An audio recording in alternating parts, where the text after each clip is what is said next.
Hello everyone, my name is Ziamaro and welcome to BattleRekt Sage. Over the last few weeks it's become apparent that Paloma is a very common pick at high ranks as well as tournaments. So it's time to ask the burning question, is Paloma overpowered? As many of you know, I'm a Paloma main, so I know the character quite intimately.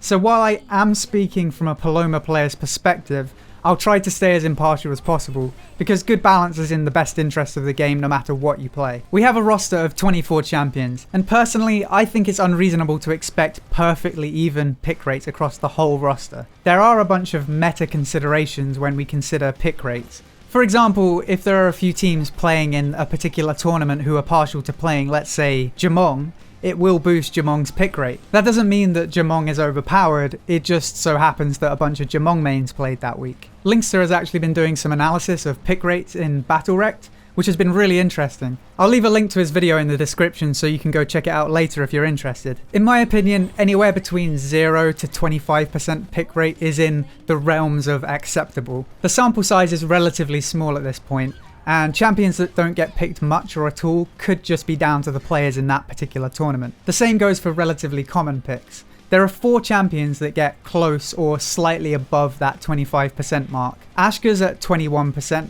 Jamong at 23%, Destiny at 25%, and then Thorn goes a little bit above at 29% pick rate. So there are a few champions with slightly high pick rates. I don't necessarily think we should have a knee-jerk reaction to this and try to get every pick rate the same. The meta can actually shift without any patches, and that's something that I'm going to get into at another time. But what is a little concerning is Paloma's 55% pick rate in BattleRekt so far. In week 1, she even went as high as 63%. That is way out of the realm of acceptable. When one champion has a pick rate this high, it's unlikely that it's just down to coincidence. In fact, there are a lot of support players in BattleRekt who I know play or even prefer other champions, but they play Paloma anyway. So let's go on the presumption that Paloma is overtuned. Because let's face it, when a pick rate is that high, there's a good chance it's because they're stronger than the other options. Lucy is a distant second when it comes to support picks. Her pick rate in BattleRekt has been 14%, so I think that says it all. It's worth mentioning that all this applies to 3v3 only.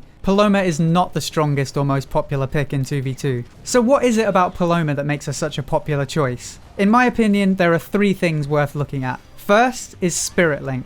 With Shimmering Bond, Paloma heals her primary target for 8, and herself and a secondary target for 6 each. This makes her the absolute king, or queen, of dealing with split pressure. If the enemy doesn't pick a target properly, her team will out-sustain you. So for that reason, you get punished hard for not focusing a single target against Paloma. And that brings me to the second point, other side. When you do focus a single target, not only do you have to deal with the champion's cooldowns, but even when you bait out everything they have, they still have other side to save them. Other side is the strongest defense ability in the game. It removes debuffs, makes you immune to all damage, and even makes you invisible with a BattleRekt. The only direct counter to it is Lucy's Dispel Potion, but it's also on a very long cooldown, so it is possible to bait it out and then focus someone again. But I'll come back to other side in a bit. My third point is her wolf. Her damage output with Mouse 1 is pretty lackluster. Yes, you can apply Soulbind, but you don't get nearly as much value out of Soulbind as you do out of Spirit Link.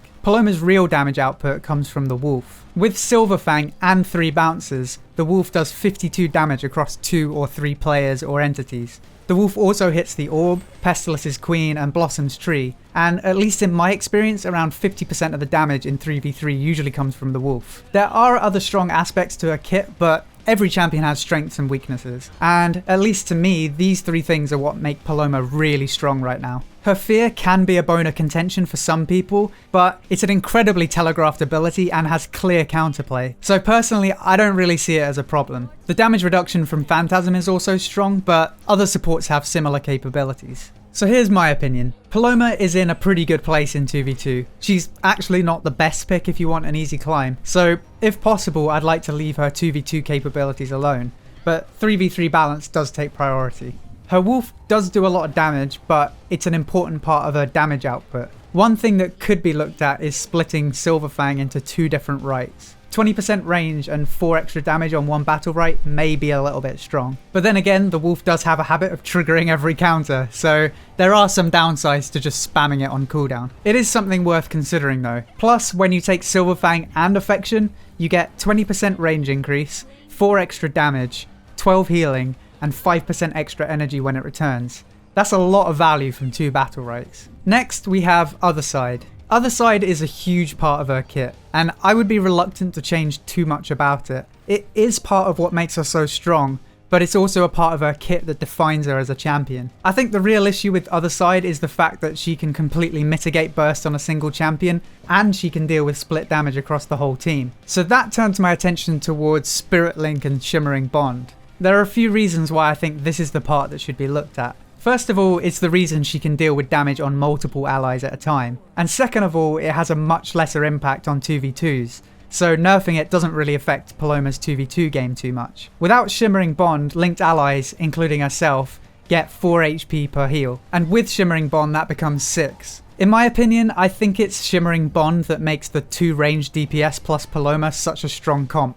It's so easy to get a lot of value out of Spirit Link with 2 range teammates as Paloma. I mean, look at the other picks in the tournament. Apart from Thorn, the other 3 common picks are all ranged. In fact, the next most common DPS picks after those 4 are Varesh, Taya, and Esmo, and I think Paloma is part of what's facilitating this ranged meta. Ultimately, it's up to Stunlock how they deal with Paloma's balance. Luckily, Stunlock are very good when it comes to balancing champions. They tend to have quite a light touch, so they almost never nerf something into oblivion, and if the first round of nerfs isn't enough, then you know that they'll come back to it again at another time. So if you're worried about Paloma being too strong, don't worry, nerfs are almost certainly coming. And likewise, if you're a Paloma main like myself, I wouldn't worry too much either.